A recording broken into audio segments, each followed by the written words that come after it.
परमपिता परमेश्वर की जय। आज हम ईगो को समझने की कोशिश करते हैं। ईगो क्या होती है? घमंड, अहंकार या स्व केंद्रित व्यवहार। अहंकार या घमंड का मतलब क्या होता है और हमारे जीवन में ईगो का क्या किरदार होता है? दो बातें इस दुनिया में बिल्कुल साफ हैं।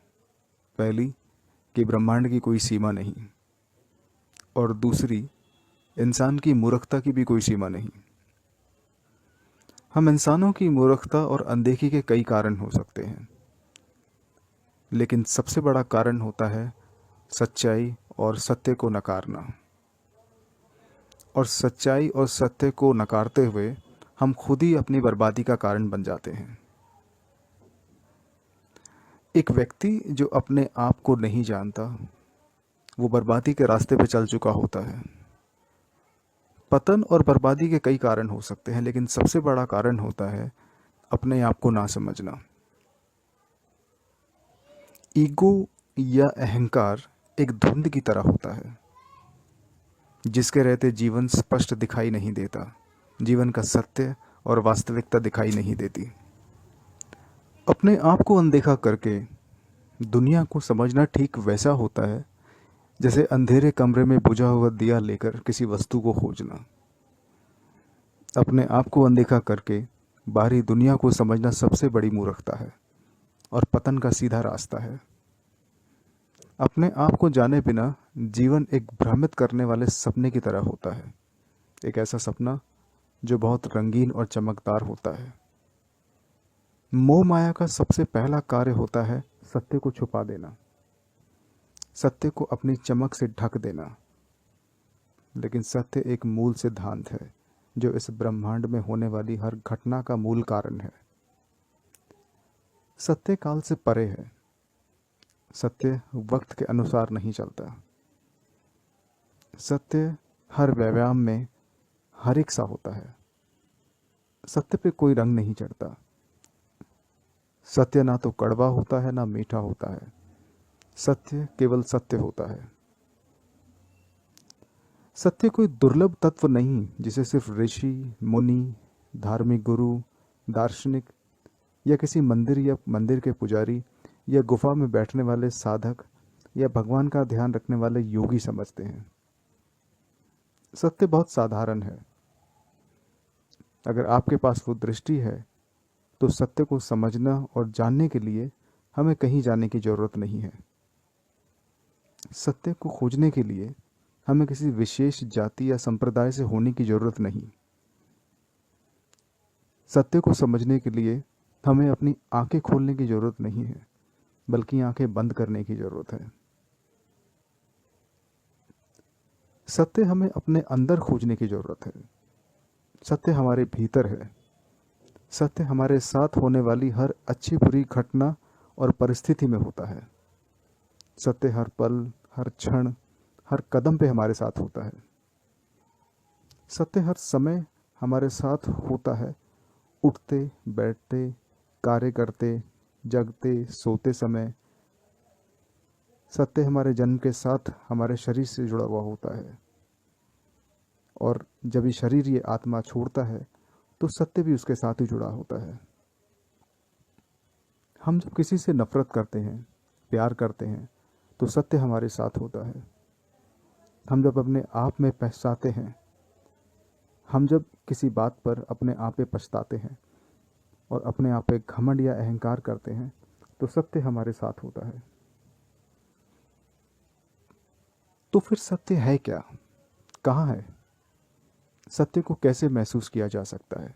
सत्य की कैसे पहचान की जा सकती है? एक आम इंसान जो सत्य को जीवन में कैसे जान सकता है? उसका नेचर कैसा होना चाहिए? उसका व्यवहार कैसा होना चाहिए? आइए हम सब सत्य को एक छोटे से उदाहरण की मदद से समझने की कोशिश करते हैं। एक इंसान इस धरती पे जन्म लेता है। जन्म लेते समय वो सिर्फ एक परमात्मा का रूप होता है।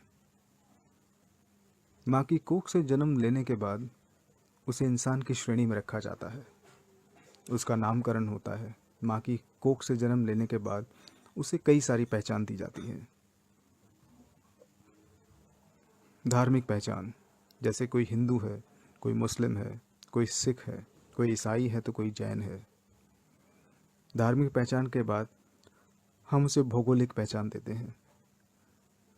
कोई अमरीकी है, कोई अफ्रीकी है, कोई एशियाई है। भौगोलिक पहचान देने के बाद हम उसे राष्ट्रीय पहचान देते हैं। राष्ट्रीय पहचान का मतलब कोई भारतीय है, कोई पाकिस्तानी है, कोई जापान का रहने वाला है, कोई अफ्रीका का रहने वाला है और कोई कनाडा का रहने वाला है। इन सारी पहचानों के बाद हम उसे सामाजिक स्तर पर बांट देते हैं। सामाजिक स्तर पर बांटने का मतलब, जैसे कोई ब्राह्मण है, कोई शूद्र है, कोई सिख है, और इन सब पहचानों के बाद हम उसे आर्थिक स्तर पर बांट देते हैं। आर्थिक स्तर पे एक बच्चे को या इंसान को बांटने का तरीका होता है, जैसे कोई अमीर है, कोई गरीब है, कोई कर्मचारी है, कोई व्यापारी है। उसके बाद हम उसे कुदरत के बनाए हुए सिद्धांतों के अनुसार बांट देते हैं। कोई मर्द है, कोई औरत है, कोई काला है, कोई गोरा है। माँ की कोख से जन्म लेने वाला एक नन्हा और मासूम सा बच्चा, जो कि परमपिता परमेश्वर का रूप था,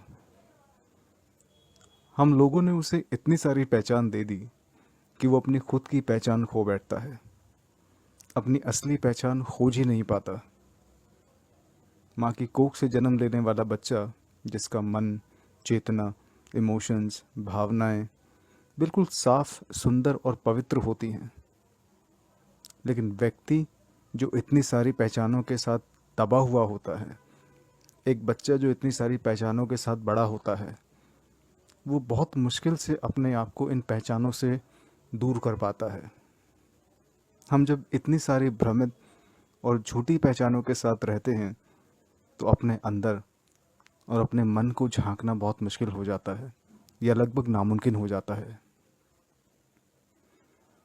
और सबसे बड़ी दुख और अफसोस की बात तो ये है कि बचपन में ये सारी बातें उस वक्त हमें समझाई जाती हैं, या उस वक्त हमें सुननी पड़ती हैं, या समझनी पड़ती हैं, या हमें बताई जाती हैं, जब हमारा मन, हमारी बुद्धि इन बातों को समझने के लिए बिल्कुल भी योग्य नहीं होती।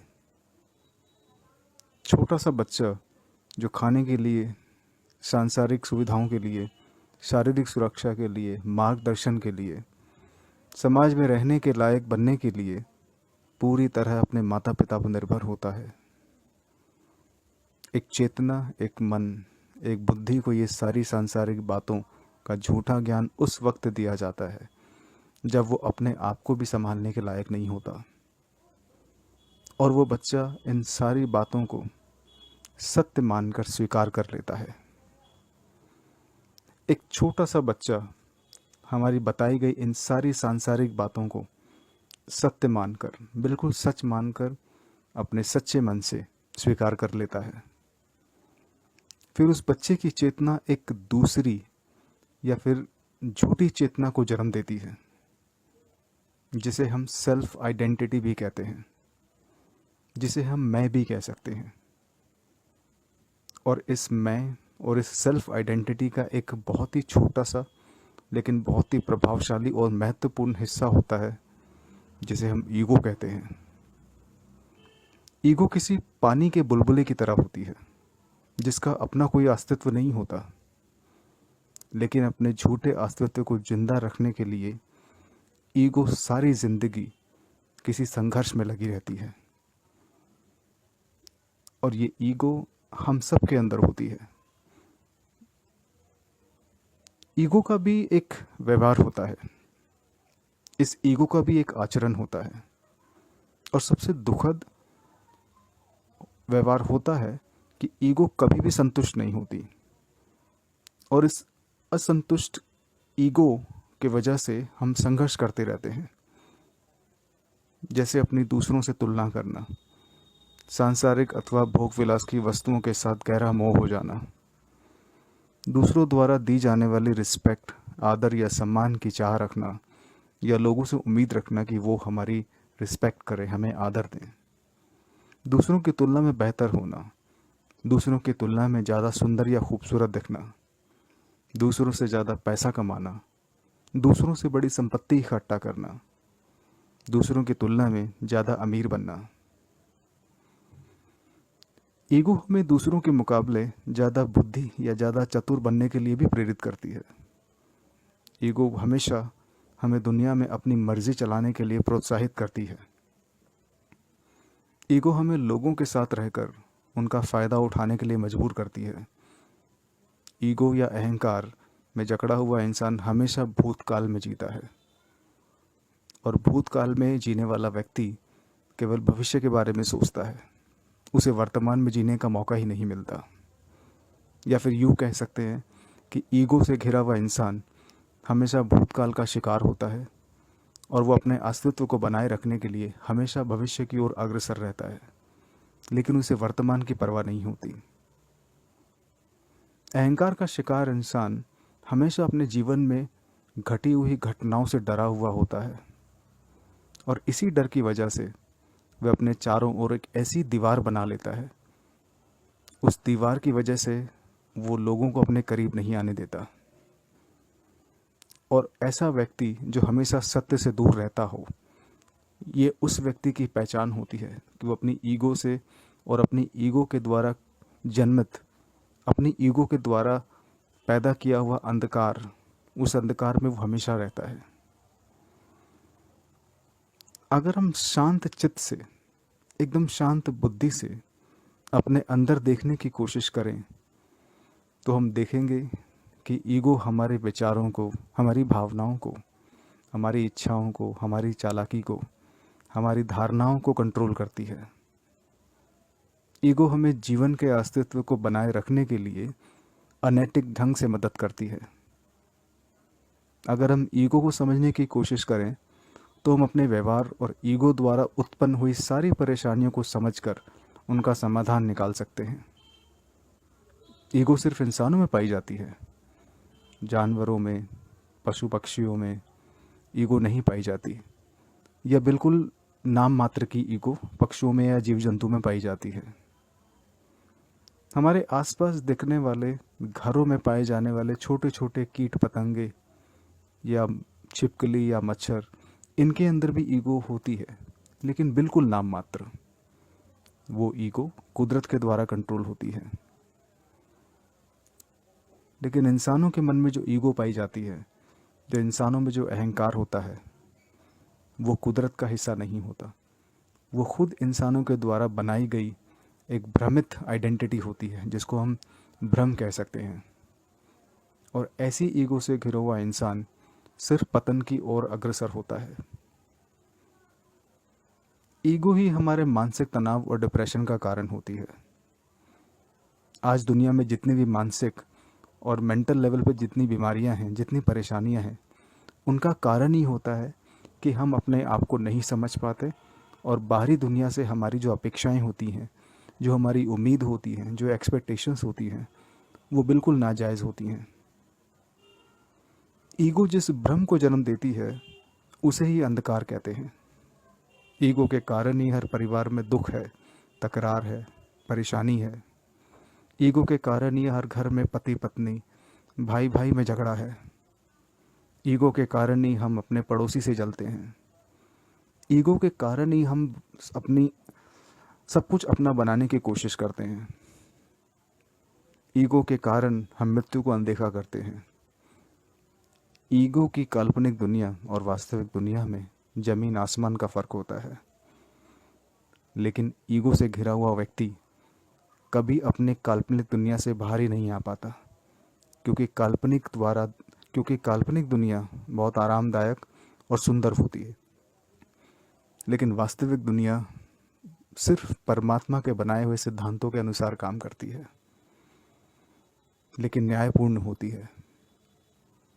अपनी ईगो के आचरण और ईगो को समझना हमारा आत्मिक कर्तव्य है।